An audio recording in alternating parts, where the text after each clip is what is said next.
ग्राम पंचायतें। क्या आपको मालूम है कि हमारे देश में 6.5 लाख से भी अधिक गांव हैं? ग्राम पंचायतों की संख्या लगभग 2,70,000 है और ये ग्राम पंचायतें लोकतंत्र से मिली शक्ति का इस्तेमाल कर अपनी सूझबूझ और विवेक से न सिर्फ खुद आत्मनिर्भर हो रही हैं, बल्कि पूरे गांव को आर्थिक, सामाजिक और राजनीतिक विकास की मुख्य धारा में शामिल भी कर रही हैं। इसी कड़ी में आज हमारी टीम पहुंची है राजस्थान, जहां हम देखेंगे कि कैसे ग्राम पंचायतें सफल तरीके से काम कर रही हैं। नमस्कार, स्वागत है आप सबका हमारे खास कार्यक्रम में। मैं हूं कवींद्र और हम इस वक्त हैं राजस्थान की जाहोता पंचायत में। यहां पर देखेंगे कि कैसे संविधान से मिले अधिकार जाहोता पंचायत को मजबूत कर रहे हैं, कैसे जाहोता पंचायत नए प्रयोग करते हुए अपने गांव और अपने गांव के लोगों की जिंदगी को बदल रही है। क्या हुए हैं विकास के काम और क्या है अनोखा इस पंचायत में और क्या है भविष्य के सपने। तो रहिए हमारे साथ और शुरू करते हैं हमारा ये सफर। राजस्थान की राजधानी जयपुर से करीब 30 किलोमीटर दूर यह है जाहोता ग्राम पंचायत। इस पंचायत में 3 गांव हैं, बाढ़, जाहोता और द्वारकापुर। तीनों गांव को मिलाकर कुल आबादी करीब 8,000 की है।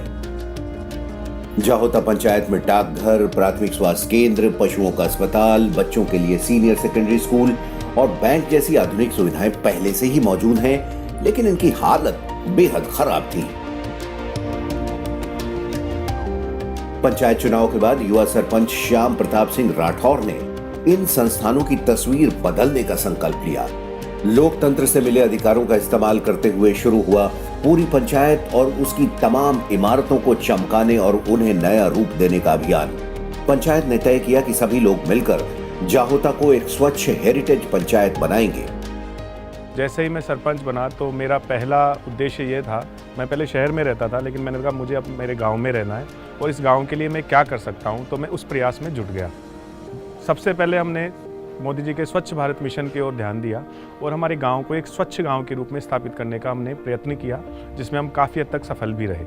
हमने गाँव वालों ने सबने मिलकर हमने एक स्वच्छ जाहोता अभियान चलाया, जिसके अंदर हम इसके सप्ताह के अंतिम दिन जो रविवार होता है उस दिन हमने सबने श्रमदान करने का निर्णय लिया। तो हम लगभग 40 से 50 युवा मिलते हैं, उसमें कुछ बुजुर्ग भी होते हैं, महिलाएं भी होती हैं। हम सब मिलकर हमारे गांव के जो सार्वजनिक स्थान हैं उनकी सफाई में लग जाते हैं और हर हफ्ते ये और गांव साफ होता गया और आज एक बहुत अच्छे स्वच्छ गाँव के रूप में एक पहचान स्थापित कर पाया।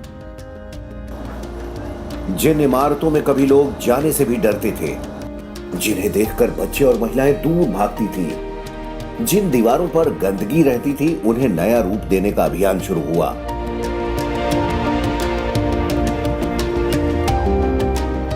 स्कूल से लेकर अस्पताल, पंचायत घर से लेकर गांव की तमाम वो जगहें जो गंदगी से ढकी थी, उन्हें नया रूप दिया जाने लगा। पहले कचरा था, जगह जगह पड़े थे, बाहर पड़ रहे थे, इधर उधर पटक देते थे, बहुत मच्छर बीमारियां बहुत फैल होती थी। अब हमारे सरपंच साहब आने से जने बहुत अच्छे स्वतंत्र गांव हो गया हमारा। तो कचरा भी बाहर जाता है, स्टैंड भी कितना गंदा हो रहा था तो स्टैंड भी एकदम सुधार हो गया। पंचायती थी पुराने खंडर थे, उनको सबको अच्छा बड़े सुधार कर दिया हमारे सरपंच साहब।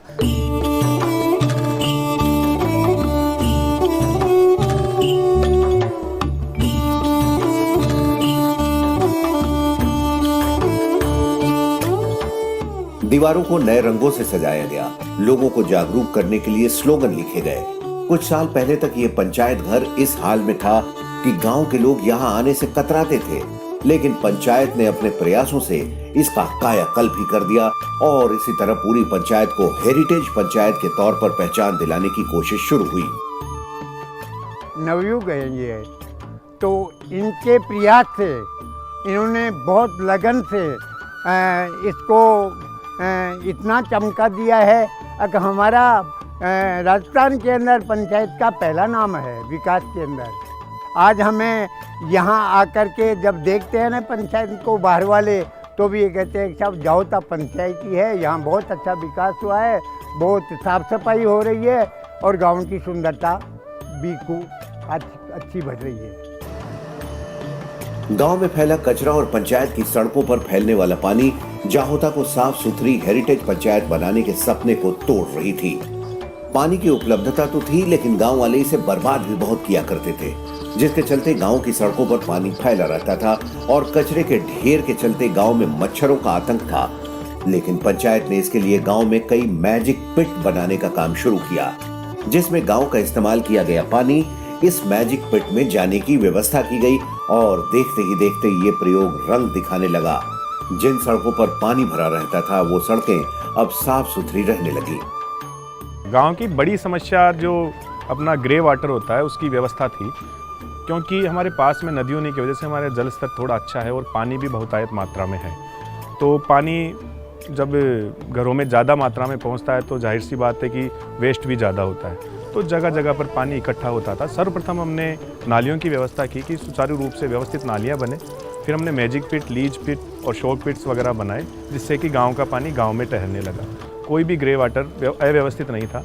मैजिक पिट में वो पानी इकट्ठा होता है और सोख जाता है पानी, तो वो पानी मतलब बढ़िया व्यवस्था हो गई। आज हमारे यहाँ कहीं भी गंदगी नहीं रहती, किसी भी नाली में मच्छर वगैरह कुछ भी नहीं हो पाते, क्योंकि पानी नालियों तक रुक ही नहीं पाता, वो मैजिक पिट के माध्यम से ज़मीन के निचले स्तर तक पहुँच जाता है। जगह जगह खड्डा बना दिया, मतलब वो बना के जगह जगह कर दिया ना। पहले रोड पे बहते थे, कीचड़ में बन जाते थे, अब जगह जगह खड्डा कर दिया। हमारे वो फरमा डाल के वो ढक्कन लगा के अच्छे कर दिया, तो वो पानी भी स्वस्थ वो अंदर हो जाता है, बाहर नहीं फेंकता था। तो बाहर फेंकने से क्या मच्छर मक्खी होते थे, औरतें गिर जाती थी, कहाँ बच्चे गिर जाते थे। पानी के बाद पंचायत ने गांव को कचरे से मुक्ति दिलाने की योजना बनाई और इसके लिए गांव वालों को जागरूक कर गीले और सूखे कचरे को अलग अलग रखने का फार्मूला बताया गया और पूरे गांव के कचरे को इकट्ठा कर उसे गांव के बाहर बने कंपोस्ट शेड में जैविक खाद बनाने का काम शुरू हुआ। जब तक स्वच्छता नहीं होगी, जब तक हम स्वस्थ नहीं रह सकते। उसके लिए हमने सर्वप्रथम प्रयास किया कि घर से निकलने वाला जो कचरा है वो कैसे व्यवस्थित किया जाए। उसके लिए हमने कचरे को 2 भागों में परिवर्तित किया, सूखा कचरा और गीला कचरा। 2 जगह घर में डिवाइड कर लेते हैं। हर घर में हमारे यहाँ लगभग 2 डस्टबिन रखे जाते हैं, जिसमें एक में जो सब्जियों से बचा हुआ कचरा होता है वो रहता है, एक में अपना प्लास्टिक या जो नए काम आने वाला। तो जो कचरा होता है उसको हम 2 भागों में daily door to door collection करते हैं। हमारे यहाँ से लगभग 13-14 किलोमीटर पर एक कचरे का बड़ा एक वो स्टेशन बना हुआ है, तो उसको हम यहाँ से वहाँ पहुँचा देते हैं लगभग 10-15 दिन में। जावता में सरपंच साहब बुलाते हैं सफाई करवाने के लिए, तो सफाई करते हैं हम और घरों के अंदर से कचरा मांगते हैं। कम से कम 100-150 घर है, उसमें से कचरा मांगते हैं हम। रोड की सफाई करते हैं, नाले की सफाई करते हैं, मैजिक पिट की भी सफाई करते हैं, ऐसे सब की सफाई करते हैं।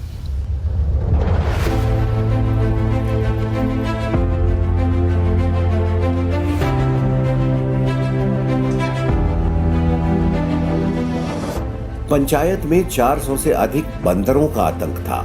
लोग घरों के बाहर निकलने में डरते थे। बच्चे खेलने के लिए घर से बाहर नहीं जा पाते। रास्ते चलते लोगों को बंदर परेशान किया करते थे, जिसके चलते गांव वाले बेहद दुखी थे। पंचायत ने बैठक कर इस समस्या का समाधान निकालने की ठानी। फॉरेस्ट विभाग से बातचीत कर बंदर पकड़ने की टीम को बुलाया और बंदरों को पकड़ने का अभियान चलाया। ये मुहिम रंग लाई और धीरे धीरे पंचायत में बंदरों की तादाद कम होती गई। गांव वाले अब बिना किसी डर के बाहर निकल पाते हैं, बच्चे भी घर के बाहर खेल पाते हैं। मैं बंदरों को समस्या नहीं कह सकता, वो भी जीव हैं, लेकिन क्या होता है कि हम जिस जगह पे रह रहे हैं, तो अगर कोई भी चीज़ बहुतायत मात्रा में हो जाती है तो वो प्रॉब्लम करने लग जाती है। तो हमारे यहाँ बंदर थे, लगभग 450 बंदर थे। तो उसका दुष्परिणाम क्या रहा कि हमारे ग्राम में से ग्रीनरी एकदम खत्म हो चुकी थी। लोग सुरक्षित महसूस नहीं कर रहे थे अपने आप को। महिलाएं थी तो एक्सीडेंट हो जाते थे आए दिन, वो बंदर मार जाते थे, तो कई छतों से गिर जाती थी महिलाएं। ऐसे लगभग 6-7 केस हो गए। तो हमने एक टीम बनाई और हमने प्रयास किया कि क्यों ना इन बंदरों को हम यहाँ से कहीं एडजस्ट कर दें, जिनसे कि इनको भी अच्छी जगह मिलेगी और लोग आसानी से रह पाएंगे, आराम से रह पाएंगे। तो हमने उस वक्त भी डोर टू डोर कलेक्शन किया था। हमने 500 रुपये एक घर से लिए थे। इस प्रकार लगभग हमारे 1.5 लाख रुपये उसमें खर्च हुए थे। और हमने यहाँ से उनको किसी मतलब एक जो ये मंकी कैचर एक टीम होती है, उनके द्वारा हमने यहाँ से उनको अलवर, हमारे पास में एक जगह है जहाँ पे काफ़ी बड़ा अभ्यारण्य है, वहाँ पर हमने उन्हें लगभग 450 बंदरों को शिफ्ट करवाया था। उसके बाद हमने ग्रीनरी पे ध्यान दिया। पहले हमें खूब बंदर थे, इस कारण हमें खुद को भी डर रहता था कहीं बंदर ना आ जाए। इस कारण बच्चे भी बाहर निकलने से डरते थे कि मैं बाहर जाएंगे तो बंदर आ जाएंगे। कोई भी सामान हम बाहर नहीं छोड़ते थे कि जो भी बोते थे वो बंदर मतलब खा जाते थे। बंदर चले गए हैं, उसके बाद में काफ़ी मतलब लोग बच्चे भी खुश हो गए हैं, बाहर खेलते भी है, आराम से छत पे घूमते भी है, पहले की तरह कोई टेंशन नहीं रहती है हमें। लेकिन पंचायत की चुनौती यहीं खत्म नहीं हुई। पंचायत ने अपने कदम आगे बढ़ाए। जिस रेतीली जमीन पर पेड़ नहीं उग रहे थे, वहां पर गांव वालों की मदद से वृक्षारोपण के कार्यक्रम शुरू किए गए। पंचायत में हर सप्ताह हरित अभियान शुरू किया गया। धीरे धीरे ये पहल रंग लाने लगी, जिसका असर आज साफ दिखाई देता है। गांव के ही बुजुर्ग बताते हैं कि 2 दशक पहले तक यहाँ पर चारों तरफ वीरान खेत और रास्ते थे। छांव में बैठने के लिए लोग तरसते थे, लेकिन अब पंचायत के प्रयासों के बाद हरियाली अपने पांव पसार रही है। हमारे गांव में पहले 3 साल पहले पेड़ों की काफ़ी कमी थी। हमारे सरपंच श्याम सिंह जी राठौड़ के द्वारा खूब प्रयास से काफ़ी पेड़ लगाए जा रहे हैं। पहले हमारे यहाँ सूखा भी रहता था, कृषि भी कम होती थी, और हरियाली होने से यहाँ इस गांव में कृषि का उत्पादन भी काफ़ी होने लग गया और छाएं भी हमें खूब मिलने लगी।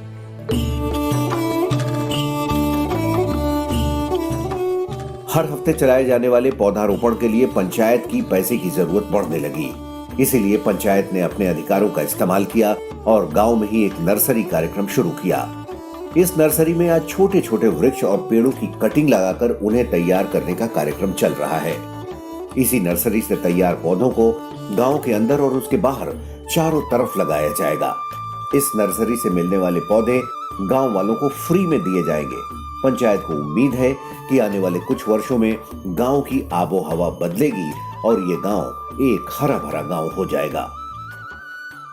एक लक्ष्य रख के चलाया हमने भाई, इसमें 20,000 पौधे हम यहाँ लगाएंगे और उसको वितरण पूरे गांव में, हरे भरे गांव के अंदर। जैसे हमारे सरपंच साहब ने एक लक्ष्य रखा है भाई 51,000 पौधे लगाना, दूसरा लक्ष्य गांव को हेरिटेज देना, और तीसरा लक्ष्य है भाई जितनी भी खेती हो ऑर्गेनिक खेती हो।